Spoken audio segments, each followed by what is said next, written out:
রাধে রাধে বন্ধুরা, আজকে আমরা গ্রন্থ থেকে মহাভারত শ্রবণ করব। পাঠ 9। এবার দেরি না করে এগিয়ে যাই। মহাভারতেরও কথা অমৃতেরও ধার, শ্রবণের সুখ ইহা বিনা নাহিয়ার। অর্থাৎ মহাভারতের আখ্যান অমৃতের মতো কল্যাণকর এবং এই কাহিনী শোনার মতো আনন্দদায়ক আর কিছুতেই নেই।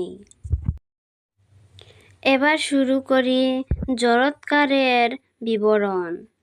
জিজ্ঞাসিল রুরু তবে জনেকর স্থানে, সর্পযজ্ঞ জন্মে জয় কইল কি কারণে। অর্থাৎ সেই যে আগের ভিডিওতে আমরা শ্রবণ করেছিলাম আস্তিক মুনির বিষয়ে, সেটা রুরু মুনি সম্পূর্ণভাবে জানতে চাইলেন এবং সে জিজ্ঞাসা করলেন যে রাজা জন্মেজয় কেন সর্প বিনাশর কারণের জন্য সেই যজ্ঞটি করেছিলেন।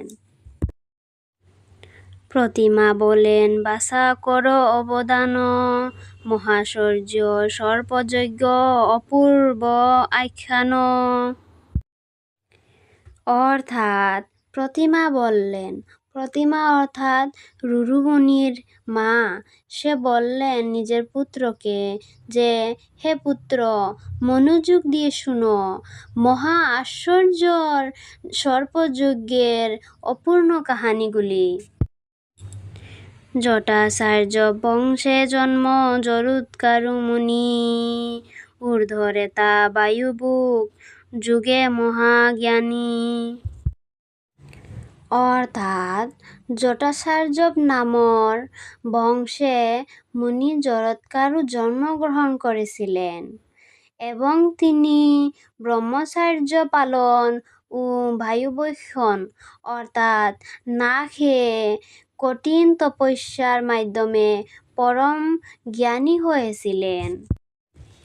সৎসন্দে ব্রহ্মে সদা দেশ দেশান্তর, উলঙ্গ উন্নতভাবে চিত্ত নির্মৎসর।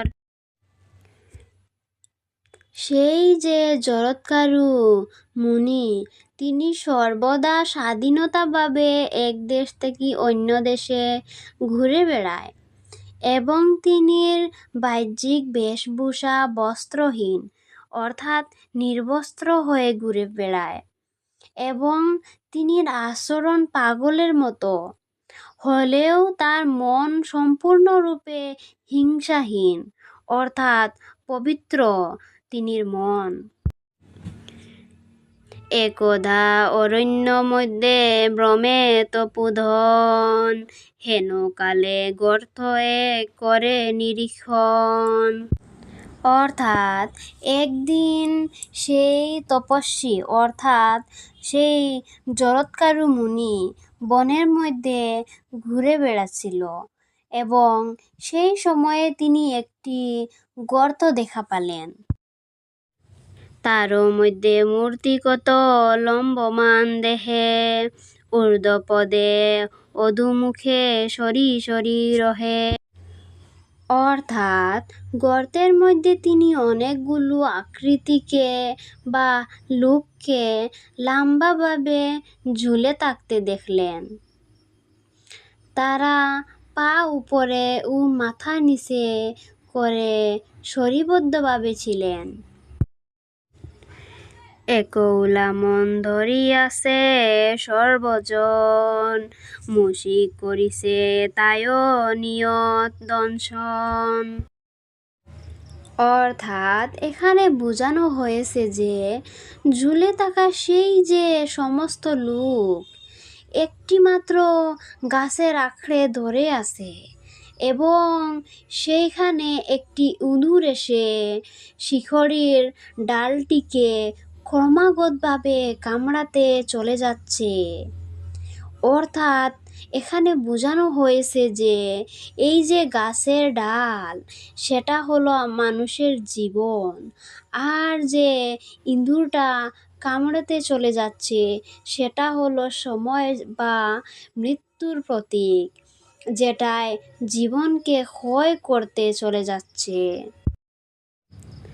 অপূর্ব দেখিয়া জিজ্ঞাসিল মহামুনি, কি কারণে এত কষ্ট সহ্য কর শুনি।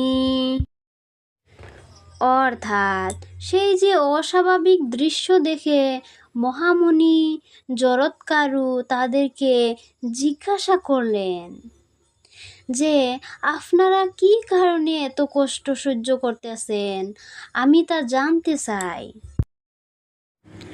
যে উলার মূল ধরিয়াছ সর্বজনে, মুশি খুঁড়িছে তাহা না দেখ নয়নে।